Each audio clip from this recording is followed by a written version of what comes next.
کچھ خبریں تجارتی دنیا سے۔ نگران وفاقی وزیر تجارت گوہر اعجاز نے اپنی ذمہ داریاں سنبھال لیں۔ گوہر اعجاز کو کامرس ڈویژن اور صنعت کے اہم کاموں اور ذمہ داریوں کے بارے میں بریفنگ دی گئی۔ اس موقع پر گوہر اعجاز نے کہا ہے کہ ملک کے تجارتی اور صنعتی منظرنامے کو نئی جہت دینے کا عزم لے کر آیا ہوں۔ تجارتی شعبجات میں پیچیدگیوں کو چیلنج سمجھ کر حل کرنا چاہتا ہوں۔ ان کا کہنا تھا کہ اس پوزیشن کو خدمت خلق سمجھ کر قبول کیا۔ ارادہ ہے کہ اس مختصر عرصے میں ریاستی کاروباری اداروں کو منافع بخش بنایا جائے۔ گوہر اعجاز نے کہا ہے کہ اسپیشل اکنامک زون میں گارمنٹس کے لیے فلیگ شپ پروجیکٹ لانچ کیے جائیں گے۔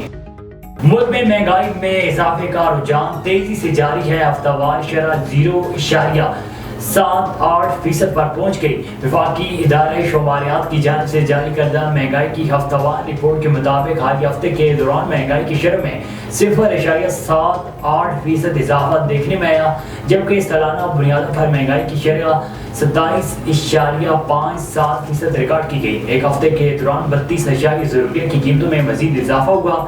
رپورٹ کے مطابق حالیہ ایک ہفتے کے دوران دال ماش، دال مسور، آلو، ٹماٹر، لہسن، انڈے، چینی، بیف، مٹن، کھلا دودھ، دہی، گڑ، سرخ مرچ پاؤڈر اور پیٹرولیم مصنوعات سمیت بنیادی ضروریات زندگی کی 32 اشیاء مہنگی ہوئیں اور 12 اشیاء ضروریات کی قیمتوں میں استحکام رہا۔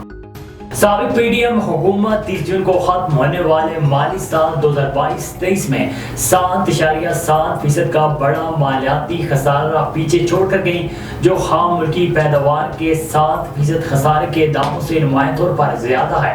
وزارت خزانہ کی جانب سے جاری کردہ مالیاتی آپریشنز کے اعداد و شمار کے مطابق مالی سال 2023 کے دوران مجموعی مالیاتی خسارہ 65.21 کروڑ روپے۔ سال 2024 کا بجٹ جون میں منظور کرتے وقت حکومت نے مجموعی مالیاتی خسارہ 59.4 کروڑ روپے ہونے کا دعویٰ کیا تھا۔ اس کے برعکس اعداد و شمار کے درمیان تقریباً 580 ارب روپے کا فرق سامنے آیا۔ دونوں دستاویزات وزارت خزانہ کی ویب سائٹ پر دستیاب ہیں۔